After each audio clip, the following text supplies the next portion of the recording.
বড় বড় রেস্টুরেন্টওয়ালারা চায় না এটা আপনি জানুন, কারণ তারা রুটি দিয়ে এমন একটা জিনিস তৈরি করে যা 99% মানুষ জানেই না। এই রুটি দিয়ে তারা এমন একটা দামি জিনিস তৈরি করে যা কিনতে আমাদের অনেক টাকা ব্যয় করতে হয়। এটা বানাতে ফুটন্ত গরম পানিতে দিতে হবে 2টো রুটি, এরপর এতে দিতে হবে 4 কোয়া রসুন আর একটা শুকনো মরিচ। রুটিগুলোকে ভালোভাবে নেড়েচেড়ে নিতে হবে যাতে গরম পানিতে এগুলো ভালোভাবে সিদ্ধ হয়ে যায়। এরপর এতে দিতে হবে 1 চামচ পরিমাণ লবণ দিয়ে এটাকে আবারও ভালোভাবে নাড়তে হবে। এখানে রুটিগুলোকে খুব ভালোভাবে সিদ্ধ করে নেবেন যাতে এগুলো নরম হয়ে আসে। এই দেখুন এগুলো নরম হয়ে এসেছে। চামচ দিয়ে তুলতেই এগুলো ছিঁড়ে যেতে শুরু করেছে। আমাদের মূলত এগুলো হয়ে গেছে। এবার এটাকে নামিয়ে নিতে হবে।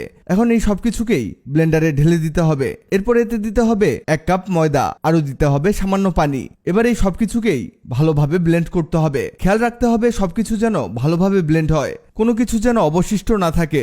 এই দেখুন কত সুন্দর এগুলো ব্লেন্ড হয়েছে, আর এটাই আমাদের প্রয়োজন। এরপর একটি প্যানে দিতে হবে সয়াবিন তেল এখানে সামান্য দিতে হবে।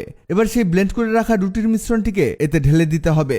এই দেখুন কতটা হয়েছে। এটাকে চামচ দিয়ে ছড়িয়ে দিতে হবে, চারদিকে যেন সমানভাবে ছড়িয়ে যায় সেদিকে খেয়াল রাখবেন। এরপর এটাকে কিছুক্ষণের জন্য ঢেকে রাখতে হবে যাতে এটা ভালোভাবে ভাজা হয়। এটা ভাজতে ভাজতে আপনাদের জানিয়ে দেই, আগের ভিডিওতে কমেন্ট করেছেন ঢাকা থেকে সাইফুল ইসলাম, নারায়ণগঞ্জ থেকে তানজিলা, কুষ্টিয়া থেকে তুর্যজামান।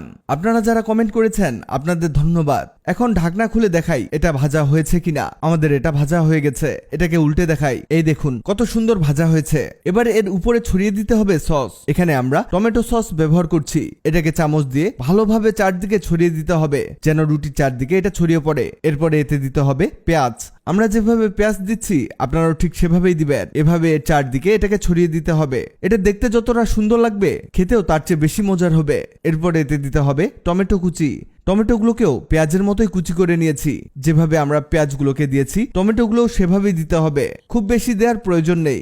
এখন এর উপরে দিতে হবে চিজ। আমরা এখানে মোজারেলা চিজ ব্যবহার করছি। চিজটাকে এর মধ্যে গ্রেট করে দিতে হবে। গ্রেটারের চিকন অংশ দিয়ে এটাকে গ্রেট করতে হবে যাতে গ্রেটটা ভালো হয় আর সমানভাবে পড়ে। আর খেয়াল রাখতে হবে যেন চারদিকে এটা ছড়িয়ে যায়। এরপরে এটাকে কিছুক্ষণের জন্য ঢেকে রাখতে হবে। আমাদের এটা হয়ে গেছে। এই দেখুন এটাকে এখন আমাদের পিৎজার মতো করে কাটতে হবে। তৈরি হয়ে গেল রুটির পিৎজা। অবশিষ্ট রুটি ফেলে না দিয়ে এভাবে পিৎজা বানিয়ে সবাইকে পরিবেশন করতে পারেন। এটা বাজারের কেনা পিৎজার চেয়েও অনেক বেশি মজার হয়ে থাকে। ভিডিওটি আপনার কাজে আসবে, তাই দ্রুত খুঁজে পেতে টাইমলাইনে শেয়ার দিয়ে রাখুন। ভিডিওটি ভালো লাগলে লাভ রিঅ্যাক্ট দিন। এমন সব তথ্যবহুল ভিডিও পেতে ন্যাচারাল বিউটি হ্যাক্সকে লাইক ও ফলো দিয়ে রাখুন।